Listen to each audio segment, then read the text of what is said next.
everybody, and welcome to this week's virtual patient update here with the rehab team in our clinic. To all of our volunteers, we miss you guys so much, but we do hope you are staying safe and healthy so that we can have you back in our clinic when it's appropriate. But let's just get started with our patients this week. Currently, we have 4 patients in our oxygen and ICU room. Our newest patient is a Merlin, which is a type of falcon that we don't get often into our clinic.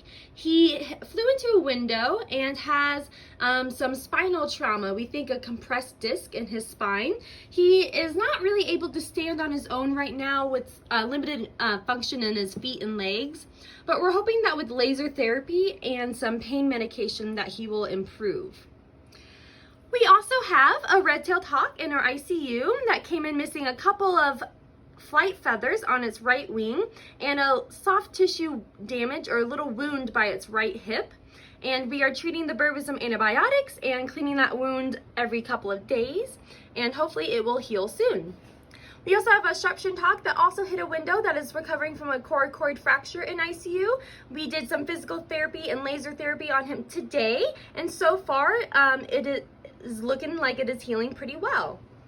We also have our great horned owl in ICU that was stuck in a barbed wire fence. The leg wound is healing.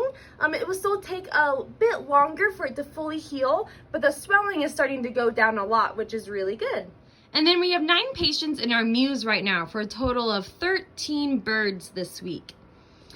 We have an American kestrel that we just recently moved out of ICU and into a mew.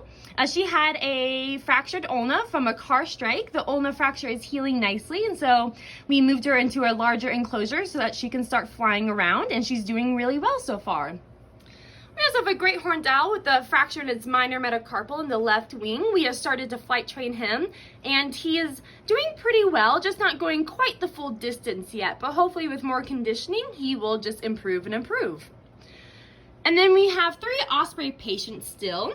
Osprey 825 is growing in a lot of feathers. He's growing in 9 tail feathers and 3 flight feathers, and they're coming in really nice. So hopefully once those feathers are all the way in, he can be released. And then we have Osprey 8910, who is recovering from a laceration in his shoulder from baling twine. We flew him today, and he did pretty well. He did 12 pretty good flights, and so we're close to our 15 needed for release. We were hoping to release him earlier, but unfortunately he just wasn't quite ready in his flight training. But hopefully he can be released soon. And then we have our Osprey 810, who has a fracture in his second digit in his right wing. The bird is not flying very well still after a couple weeks of flight training, and so we took new x-rays today, and we're going to reach out to more of our advisory council and vets to see what they think of that fracture.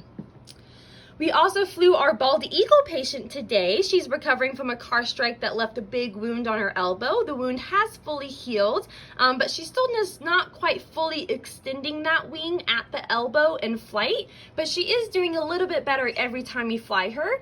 Today she was going about 75 feet every flight when she had not gone that far yet.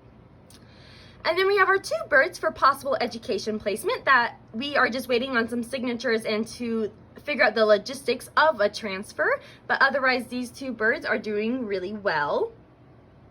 And lastly, we have our longtime patient, a great horned owl that came in February and is working on growing in flight feathers in its left wing. Now you may see that we are unfortunately missing a few birds that were here last week. We did have to euthanize 2 of our patients this week, which is, again, not something we really ever want to do, but is necessary. One was an American kestrel that had a humerus fracture, and unfortunately the fracture just was not healing very well, and the bird was starting to get a bone infection, we think. And the other was a Swainson's hawk that was having issues standing and balancing, and unfortunately he started to develop sores on his feet and legs from not standing less and less, and so we decided it was the right call for both of those patients. But if you have any other questions about the birds that are no longer with us or our current patients, feel free to reach out to us and we'd be happy to answer any other questions. But otherwise, that is this week's patient update, and I will see you all next week. Thank you so much for watching, and stay safe and stay healthy, everyone. Bye.